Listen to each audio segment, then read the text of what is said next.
Tak sampai sehari, Ferdy Sambo cabut gugatan kepada Presiden dan Kapolri karena cinta institusi Polri.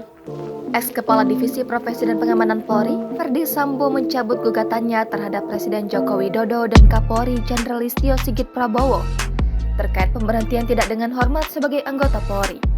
Kuasa hukum Ferdy Sambo, Arman Hanis, mengatakan gugatan itu dicabut dari Pengadilan Tata Usaha Negara karena kecintaan Sambo terhadap institusi Polri.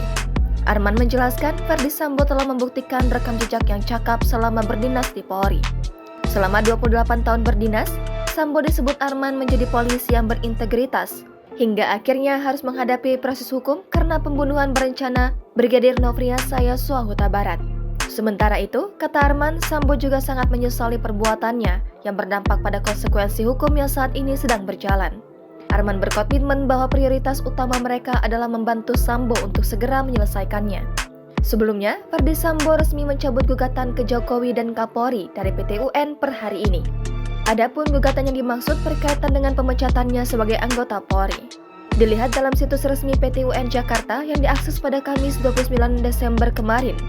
Gugatan Sambo itu terregister dengan nomor 476-G/2022-PT Dalam hal ini, tergugat satu adalah Jokowi, sedangkan Kapolri menjadi tergugat dua. Berikut isi gugatan Sambo terhadap Jokowi dan Jenderal Sigit. 1. Mengabulkan gugatan penggugat untuk seluruhnya.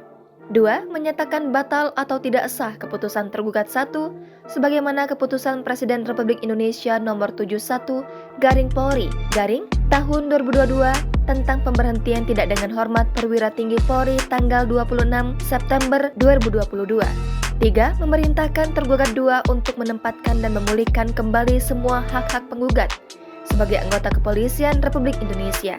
4. Menghukum tergugat 1 dan tergugat 2 secara tanggung renteng, membayar biaya perkara yang timbul dalam perkara ini. Jangan lupa subscribe, share, komen, dan like ya!